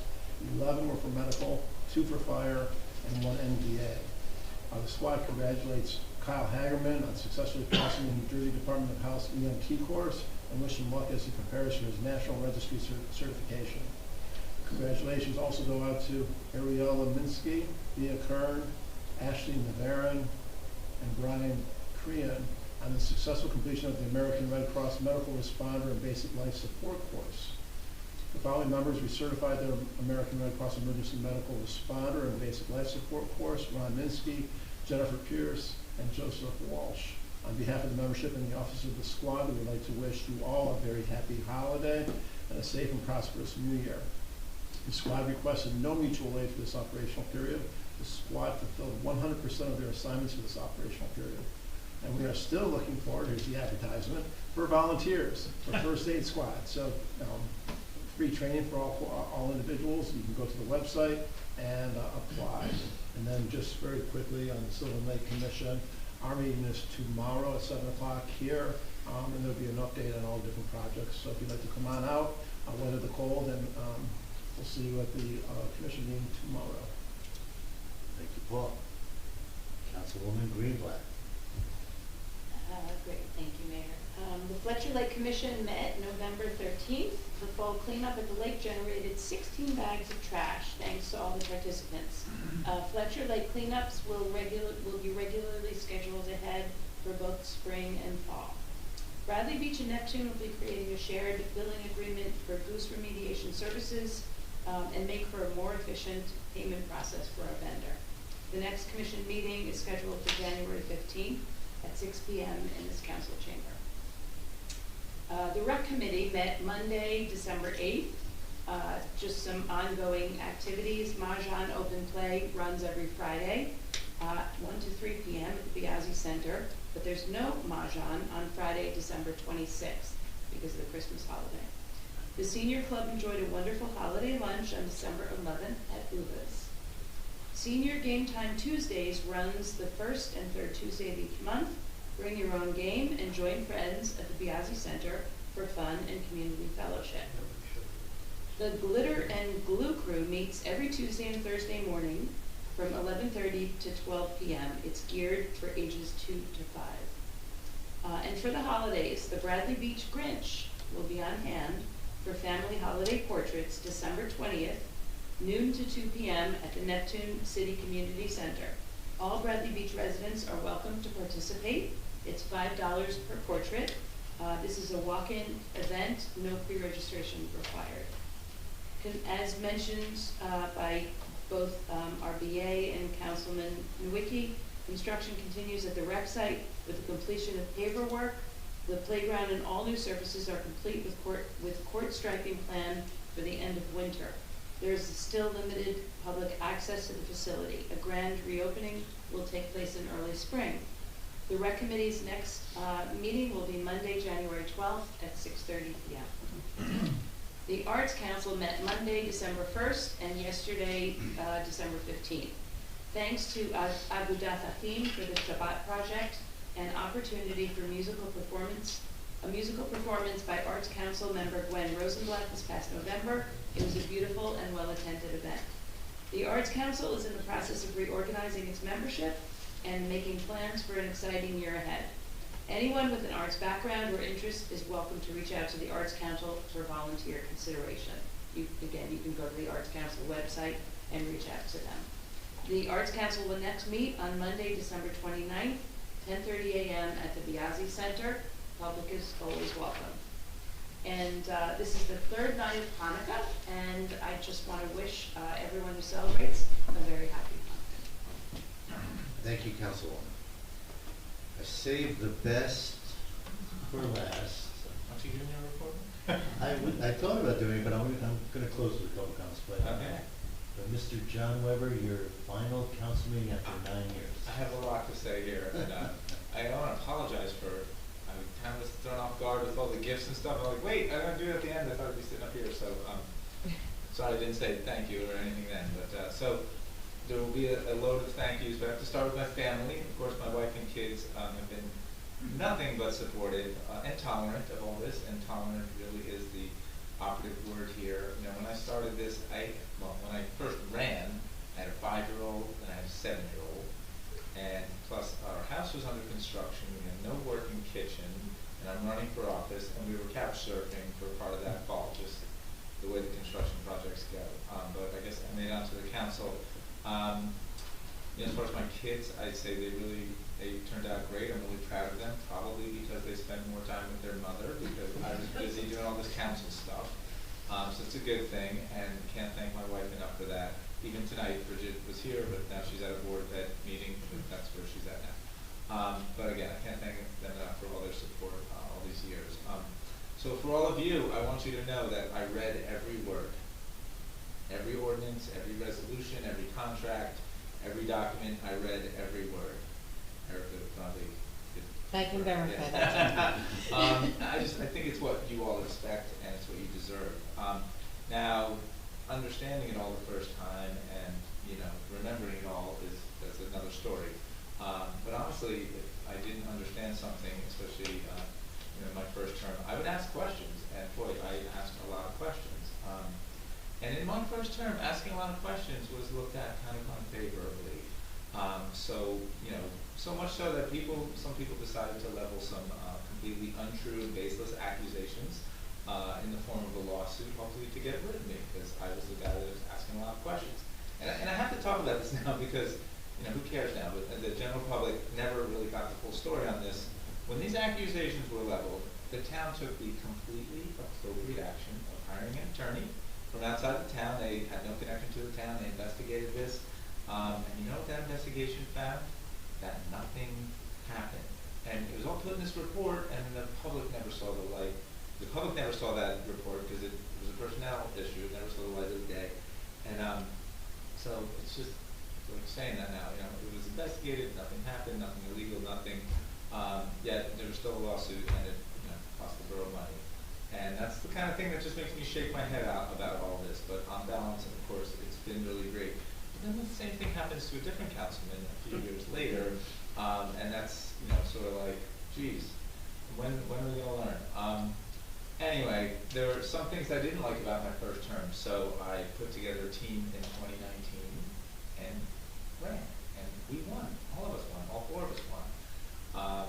So thank you to the people of Bradley Beach for that, seeing through certain things. And as I like to say, in the beginning of 2020, we had 2 good months. 2.5 good months. There's some staff changes, not because everybody was fired, because I think some people knew that there was going to be 4 of us up there asking questions. And, you know, so we had a brand new CFO, a brand new borough administrator, and Brand new clerk. Huh? Brand Well, new clerk. you were new to the clerk job. You were here, but okay, the clerk. Yeah, So but I was the new clerk. and, you know, that's what we faced March of 2020 with. Honestly, I think the day that everything shut down was like David Brown's second day on the job or something. It was crazy. So we had to learn how to run the government and conduct our business in the shutdown environment, pretty much like everybody else in the country. We got through it. I was actually the council president that year. It was the first year of Zoom meetings. The only thing I did as council president was surprise Mayor Gary Engelsprat at his last meeting and give him a plaque. I popped out of that door there, you know, hiding in that room and didn't know it. Because Gary would sit here alone and run the meeting, and we were all on Zoom. Anyway, so, you know, I'm happy that the nature of being the council president has changed. More is asked of the council president, and more is delivered by the council president. So that was a good positive change. A couple meetings ago, Gary Engelstad, speaking to him, said some pretty nice things about me here, presumably because he couldn't be here tonight, and it's a tough night, and it's also freezing cold out. Gary and I didn't always see things the same way, and maybe I was a little bit hard on him sometimes, I would say. But in the following years, when he was no longer mayor, I found myself a little bit nostalgic for Gary Engelstad. So it's good to see him around town, and it's good to see that he is still contributing in his ways to the town. So it's really good to see. So back in 2020, in the COVID year, you know, our current mayor, and you're the one I'm going to single out here, because it will be here all night if I talk nice stuff about all of you. But you know, this guy was a new councilman in 2020, and he was the hardest working councilman, and he was also getting the most done. So I said, I'm going to run for mayor. And he did, and we know that that didn't work out in 2020, but seeing you in the job now, Mr. Mayor, I know that I bet on the right horse. I was right. The voters happened to be wrong on that one, but I was right. You were the right guy for the job. So you're proving it now every day, and what people are saying is, you know, tonight at this meeting is kind of a testament to that. I want to speak a little bit about this council and the government here in Bradley Beach. I go to a fair number of town meetings for my job, and usually they're little small towns along the shore. And the amount of information given at other town meetings is nowhere near what Bradley Beach provides. So this is like really good news for everybody. I know not everybody thinks it this way, but truly, from my perspective, from seeing all these other towns, Bradley Beach meetings are by far and away more detailed than in other towns I've seen. More detail on the bills list, there's more details on the agenda. I mean, sometimes the agenda is just like, it's just one page, it's just really short. I even had a reason to look back at old bill lists a few months ago. I was looking at old bill lists, and we even provide way more detail on the bills list now than back then. But even what we provided back then is more than some towns did. I'm telling you, some towns just like, they put a number on the resolution, and that's like, they wrote on it. That's it. It's kind of crazy. So be thankful that your government is providing a good amount of transparency and information, but do not let them backslide on any of this, okay? That's your job. One thing that has surprised me about the job is the way I feel about the police. I never really thought about it before sitting up here, but I quickly realized that there's a good chance if you're dealing with the police, there's a good chance that it's the worst day of your life. Not because you got caught doing something wrong, but you know, either like you crashed your car, or your spouse just had like a heart attack or a medical emergency. You know, a huge part of their job is meeting people, often for the very first time, on the worst day of their life. And I think they do a great job with what they do. I'm glad that they are now all allowed to get to know us, because that's been really great. I really enjoyed that this last year. And my hat is off to those on the force who spoke out, who acted out, and which led to big changes in this town that have been really, really important. Of course, the same goes for fire and first aid folks. They are likely showing up on the worst day of your life. But the big difference, a very profound difference, is that they are volunteers. I've spent a good part of my career working with volunteers, and you know, to have the longevity that you have for some of the folks on either squad, it's extraordinary. It really is. And the fact that you're bringing in new people still, and we just heard about, you know, I think a half a dozen of them tonight, that is really, really remarkable. So keep it going, folks, yes. And everybody in this room and everybody in this town, we should continue to do whatever we can to help our fire and first aid, however we can. I want to thank the staff. Everyone's here. I guess Michelle maybe can hear this, but you know, they're really great, and I think they're in a really great place now. Once they stopped being told that the council was the problem, I think they started liking us. You know, like feeling mutual. You guys are great. So I just don't think I have thanked the staff enough over these last 9 years. So I appreciate all the support that people in this room, if they're here now or not, but people have shown a lot of support, and I appreciate the attention that you have given to your own government. This is what democracy looks like. It's people showing up, and they show up. They show up a lot. I used to say, like, we have 35 people here if there's nothing controversial on the agenda, and some towns are looking like, really, what, 35 people? So, and then of course it grew from there once we got into the controversy. I have a quick to-do list for the mayor, the incoming mayor and council, so make sure you're included in this. It's simple, don't worry, you don't have to write this down, but it's move the bonfire. 4th Avenue Beach is too small. Go to one of the big wide beaches. gonna close the gaps in the dunes. Dunes are great, they protect the town, but dunes with 13 separate 50-foot wide gaps, it's kind of giving us less protection. We're gonna close them up, there's gonna be a nice walk over to get up over them. Some of them are gonna have the ADA switchbacks, some of them are gonna have vehicular crossover so you can drive over. But we're gonna close those gaps in the dunes, so, and you all are gonna help. Okay, good laughing. And finally, this is a hard one, this room and this dais, okay? God forbid somebody in a wheelchair gets elected to this office. Or even worse, somebody gets elected and then they have a horrible accident or something. What are we gonna do about this? I don't have the answers. We got smart people up here. I don't know how you fit all that in this room, but something's gotta be done, and I think you are the team to do it. So that's my little to-do list there. A couple things I'm proud of. I'm proud of the logo change that we just finally exacted. Fun fact about that, the very first time I was running for office, I knocked on somebody's door in Newark, and after I gave him my spiel, I would be like, is there anything that you think should be different in this town? Or would you, besides parking, because I knew that was fun. This person said, the marketing in the town, it's kind of weird, it's kind of all over the place. And I was like, yeah, you're right. And I kind of opened up my eyes to that. And I can't say I worked on it for 9 years, because other things took precedent. And but the opportunity arose, and we worked on it this year. It was really just a great committee. I just coordinated the meetings. The hard part was getting everybody together. They did all the hard work. I'm also proud of the sharing shed, another thing that's just this year, but like a community-based waste reduction effort. I kind of love the idea. And I'm actually proud of the way we have conducted ourselves up here. This crew and crews before them, I'm proud we stuck together and we kept some bad things from happening in this town. That definitely happened. A little bit of advice on politics in general.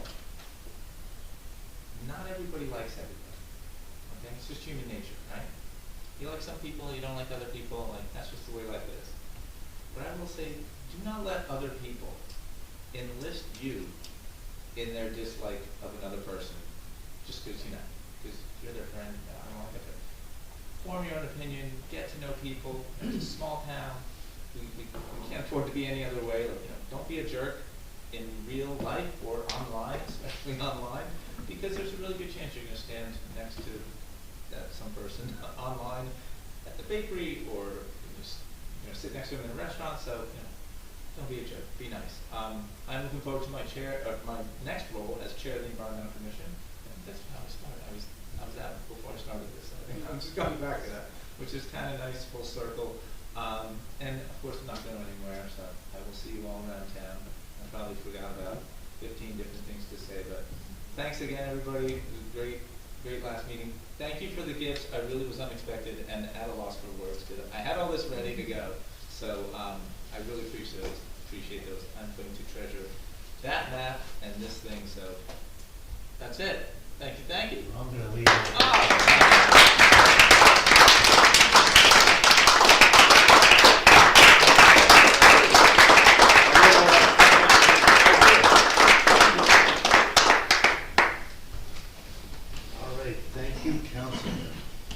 I'm going to make a couple of quick comments and get it to public comment. But number one, just so everybody's aware, Amy Hall, who's for maybe 3 months now been officially our Director of Communications, is well on her way to redesigning our website. She showed me a mock-up of it today. To me, personally, in my opinion, it looked great. She's still working on content. There's a long way to go, but with just a couple months under her belt as a full-time communications director, she's making great strides. So just give everyone a heads up that that's on the horizon. 2 on my list, the weather's been crazy, really bad. Anybody reading anything on Facebook has seen criticisms and comments and some applause to DPW for the great job they did getting snow moved around in our small town with no space and cars that don't park off in this side of the street as they should. I referenced this earlier, but Chief Arnold himself was out issuing tickets for cars that had not moved.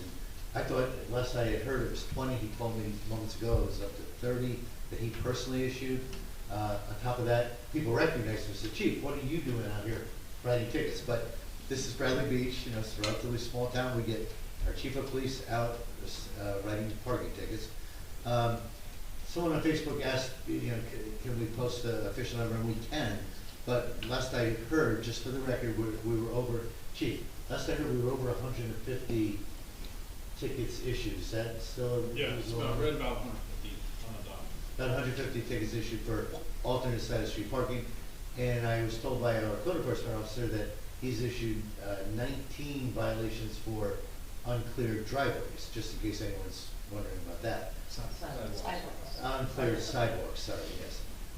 And apparently, because it's freezing out and there are still some sidewalks he hasn't gotten to yet, that number may increase tomorrow as he continues evaluating folks who have not yet cleared their sidewalks.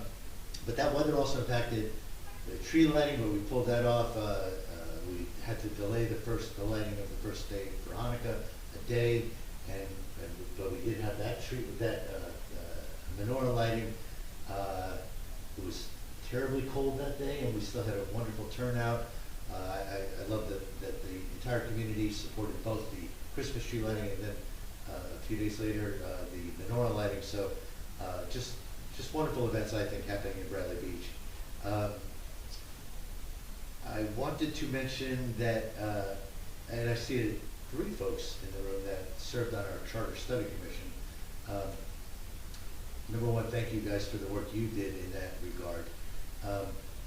During that time frame, as we were talking about whether or not we should change the form of government, I think you all universally identified that there were guardrails that this form of government needed to consider.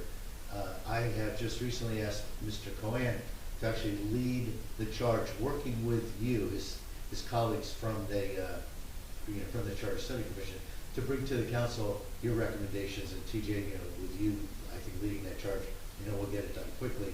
Recommendations that the council can then consider for actually creating additional guardrails for this form of government going forward at Bradley Beach. Mr. Weber, I want to make my own little comments about you. Number one, as I said earlier, John is responsible for me now sitting here, but for me being in public at all. And I think in turn, successors, other folks who are up here, either directly through me or through you, are now here as a result of you. So people say politics is a thankless job. I can tell you it is not. You do get your share of abuse, no question, but it's not a thankless job. And in fact, it's created a great friendship for me.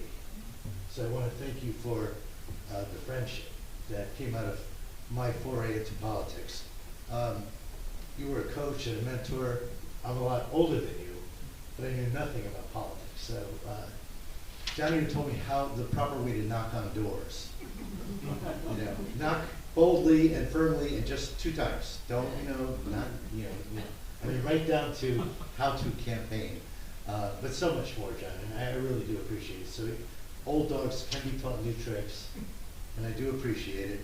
And then, so your service for 9 years to this community is amazing to me. And I hope our friendship continues many years beyond that. And then finally, I just want to say to everybody, this is our last meeting of the year. I want to say very happy and healthy holidays. Christmas, Hanukkah, every holiday that is on the calendar. Please enjoy it. Please maintain your health. Be safe. Share time with your loved ones. Have a wonderful New Year celebration. And I look forward to year 2 for most folks on this council, John with you the exception, and Mr. Karp sitting in front of me joining us up here come January 1. So happy holidays to all, and happy New Year. Now with that said, I will open it up to public comment. Is there public comment?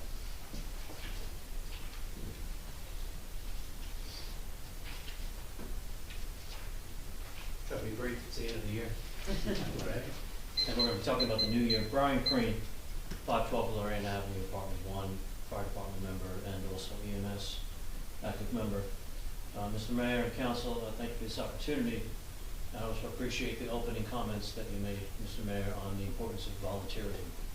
I'm here today to make the Mayor, you and your council aware that on January 1st, in partnership with the First Aid Department, the Bradley Beach Fire Department and First Aid Departments continue to look for dedicated neighbors to join our ranks in 2026. And fellow residents in surrounding communities are also available for membership. This is your chance to the members, to the public listening, to gain life-saving skills, serve your community, and make a real difference. Those interested in becoming a member of either the Bradley Beach Fire Department or Bradley Beach First Aid Squad, you are invited to attend an informative lunch and learn session on January 1st, 2026, that's Thursday, between the hours of 2 and 4. We will be serving lunch at the Bradley Beach Fire Department Banquet Hall at 815 Main Street. What you will get from this event, this informative lunch and learn, is full membership details, training requirements, member benefits, facility tours, and most importantly, powerful testimonies from our current members. We do request an RSVP. Information about this event can be found through our support at the borough, at the website, our friendship at the public library, as information has been posted. Also, our member partner, we're associate members of the BBCA. Ms. Paula Gavin has assisted us in advertising, and our electronic sign board that we see on Main Street. We ask you to do RSVP to this event because we are providing lunch. Well, thank you for the opportunity, and again, for you recognizing the importance of volunteerism in the community. Of course, you're all welcome to join us if you're in town that afternoon. Come meet some of the newer members. We continue to recruit. I'm a member of the Recruitment and Retention Committee in the fire department, and it would be nice if you had the opportunity to swing by and say hello to, of course, our long-standing members who've put many years, decades of service, but also some of our newer members, and of course, some of our prospective members who come to the informative lunch and learn. January 1st, 2 to 4. Thank you very much. Thank you. Other comments in the room, questions, show of hands? Yes, I'm sorry, what's the name? Tia Din. Tia, are you available? Yes, thank you, Mr. Mayor. I just had one question. When you were discussing Resolution 2025-347, I heard Councilwoman DeNoble speaking to someone on the council, and she mentioned that they weren't moving on the beach locker wait list. And may I ask for her to confirm who she was speaking to and whether anyone on the council is actually on the beach locker waiting list? Did she say your address? I'm sorry, 147 in Ocean Grove. Yeah, you were, I think you were talking about Paul. Yeah. Yes. Paul's Yeah, on the list. I'm on the Yeah. waiting list. Yeah. I think I'm number 35 on Evergreen. For years, right? How many Yeah, years for two, now? well, 2 years? Yeah, for 2 years. Okay. So you recognize that you were on, you're currently on the waiting list, and so you voted in favor of ejecting numerous non-residents from their lockers, and you do understand that you're benefiting from that vote. Well, I actually, Well, yes, you don't have to answer that. Yeah. Okay. No. Thank you. I have a beach locker. I have a beach Yeah, locker. And Yeah. It's, your point is taken. Is there anything else, Tia, that you care to ask or comment on? That's it. Thank you very much. Okay, thank you. Mr. Glenn?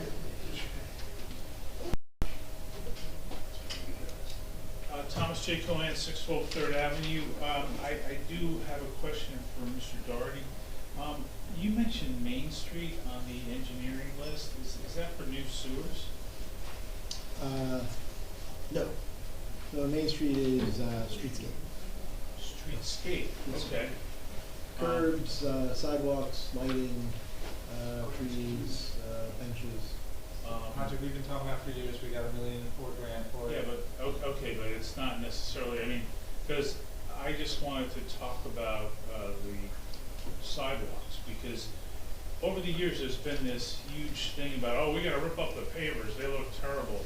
Well, I got a certified mail violation from the borough to fix my sidewalks, which should have been fixed.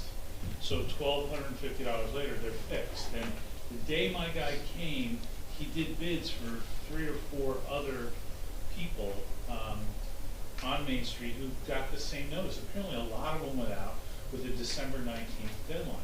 And it's amazing how great it looks. There were 6 other squads doing pavers repairs on Main Street. And there's nothing wrong with the pavers. So I just want to establish that we're not replacing the pavers. Because when we discussed this as a town, we looked into that. We thought about the whole like pavers, not pavers. Sure. Do something else. I mean, I was on the committee, right? And the others was on the committee, and we considered the option of just not replacing the pavers. And said the cost of the actual brick is like one of the lower parts of the cost of the whole job. So we're going to replace the pavers. And the other thing he said, pavers made now are not like pavers made 25 years ago, and they actually will last 40 years. Whereas the ones from 25 years ago, they weren't told that. I mean, we got to keep this out in the public because I mean, the pavers cost me $15,000 in 1997. I'm expecting to get 30 to 40 years out of that product. Spring Lakes was done at the same time. Belmar was done at the same time. They're not replacing their pavers. I don't understand why Bradley Beach, to the point, this is maintenance. This is fantastic. These pavers will last a lot longer. Our tree wells were made bigger to accommodate the roots. The pavers are settled down now. If we maintain things, we can get value. That's why I like to drive cars to 200,000 miles by taking care of them. So I think we need to look at the lights are definitely deficient. I'm helping to work with the BBBCA on the benches. That'll be fantastic. We can get that done privately. So, but I really have a bug about the pavers. There's really nothing wrong with them if they're maintained. And I want to compliment the code office for writing the violations because they should have been written a long time ago. But I guess everybody's been waiting to get the new pavers. You know, that's probably what's going on. But I'm hoping that doesn't happen. And it's going to be a very big expense. It's going to be very disruptive to the businesses for whatever term that is. And some of the designs that they did, I did a walk around with a member of the BBBCA who went to multiple towns. Manasquan did pavers with concrete on each side, and that's what we were pitched. And the concrete has not settled at the same level. There's trip hazards all over the place. So the pavers here, if we repair these trip hazards, like should have been done a long time ago, we can get a lot more advantage from this product. And I am going to miss having these conversations with you, Mr. Weber. I really am. But it's been a lot of fun to watch you handle yourself up there so well. And I want to, wish you more joy on college trips and other fun things with your children.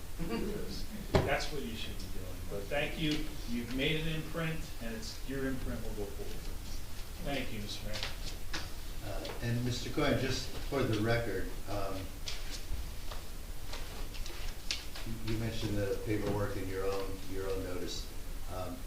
For the residents, I guess I want to draw a little dividing line.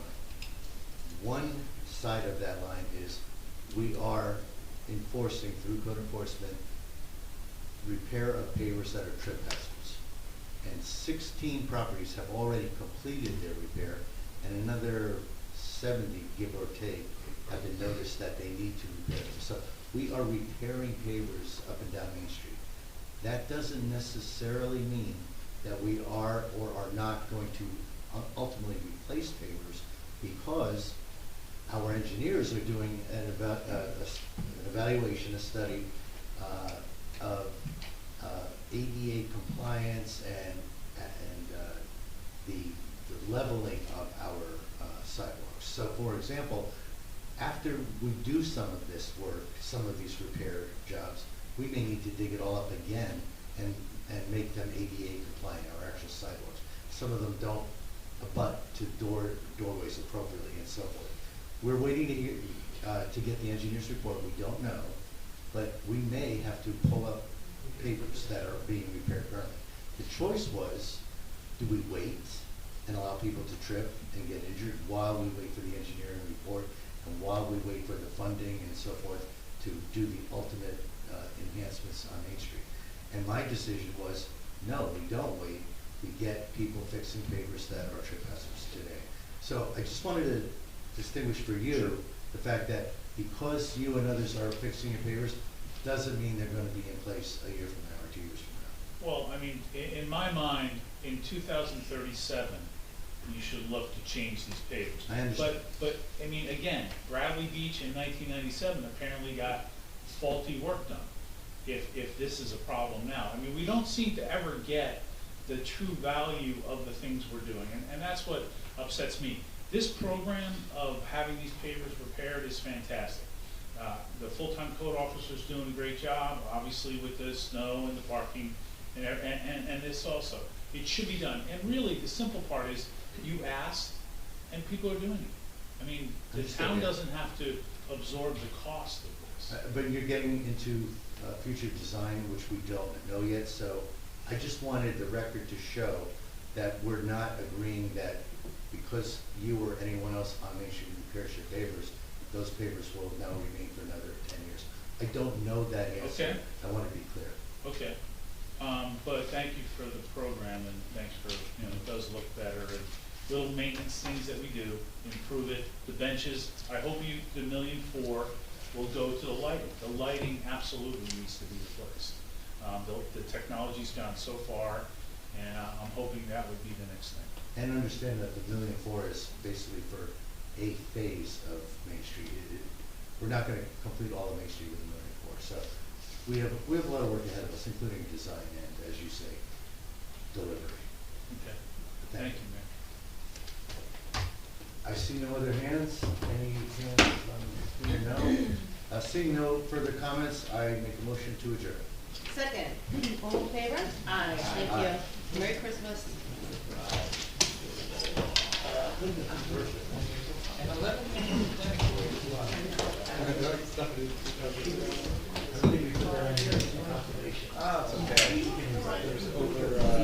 There was overlap there.